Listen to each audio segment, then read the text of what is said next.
Hi guys, I'm Sijia from Propedia. One of the most common reasons why people buy HDB is because they are more affordable and prices are deemed to be more stable as compared to private properties. However, are the prices of HDB really stable? And how will the supply of HDB affect their prices?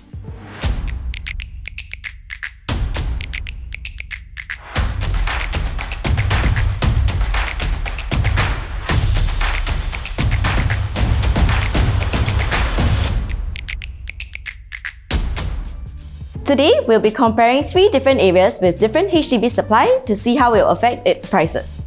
First up, let's take a look at Block 146 Lorong 2 Toa Payoh. This estate was built in 2006 and is conveniently located within walking distance to Toa Payoh MRT and its amenities. We can see that if you have bought a 4-room unit in this block in 2015 when it's about 9 years old, prices will have stayed relatively stable, with the high floor units transacting at about 760,000 up till start of 2021. Due to construction delays caused by the pandemic, there is an exponential increase in prices in the latest 2 transactions in this block, the highest and latest transaction being 840,000 in November 2021. This is in line with the sharp increase in HDB prices this year that eventually resulted in the new cooling measures in December this year. If not for the pandemic, HDB prices in Toa Payoh have stayed relatively stable since 2015 because other than a peak at Toa Payoh, which is a DBSS and cost a premium, there's no other new supply and competition of HDB to push the prices of the older HDBs down. Next, let's take a look at Block 436C Fernvale Road. This estate was built in 2010 and is located right next to Seletar Mall and Fernvale LRT.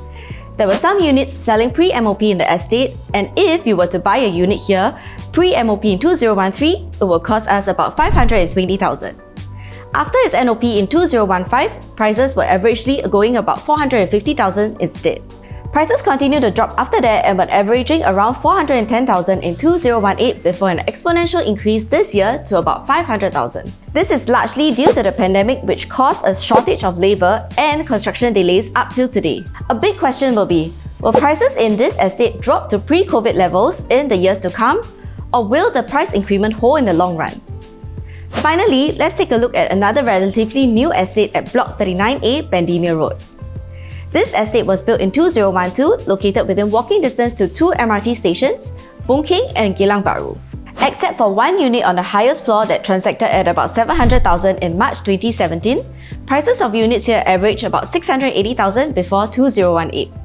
Since 2018, even before the pandemic, prices were moving upwards, where mid-floor units were transacting at about 730,000.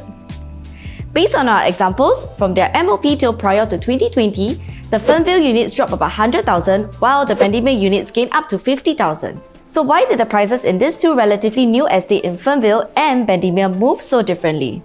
Among the many reasons, this is partly due to the supply of HDBs in the area. Fernvale is in the Sengkang Punggol region, which has amongst the largest supply of new HDBs in the last decade. For every BTO estate in this area that reaches its 5-year MOP, there will definitely be a newer BTO that will MOP within the next year. With its huge supply of units in the area, buyers will have plenty of options to choose from and be more price sensitive. In order to attract buyers to buy the older units, seller will naturally have to accept a lower price. This is one of the key reasons why the Fernvale units drop gradually over the years. In contrast, the Bendemeer Estate is surrounded by much older HDBs, which are about 25 to 45 years into the lease, without a competition in the area until late 2021, whereby newer units start to reach their 5-year MOP. So, if buyers wanted to buy a relatively new HDB in the Bendemeer area in the last 5 to 6 years, they would have a lack of options and would naturally look at the Bendemeer Estate in our example. As a result, prices of units in the estate continue to rise over the years. In conclusion, if you are looking to buy a HDB, future supply of HDB in the area that you are looking at will play an important role in determining how the prices of your HDB may move. You will also have to study the supply of the various types of flat, such as the number of 4 or 5-room flats that will be launched. The Toa Payoh Estate in our example is also within 1 km to 2 largely popular primary school, Peichin Public School and Sage IJ Primary Toa Payoh.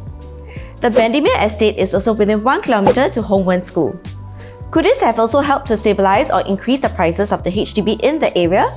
With the new cooling measures in place and HDB has announced that they are ramping up flat supply by 35% in the next 2 years, we highly recommend you to analyze the area and estate before committing to a purchase. If this is something that you would like us to do with you, feel free to contact us. Once again, I'm Sijia. Thanks for watching.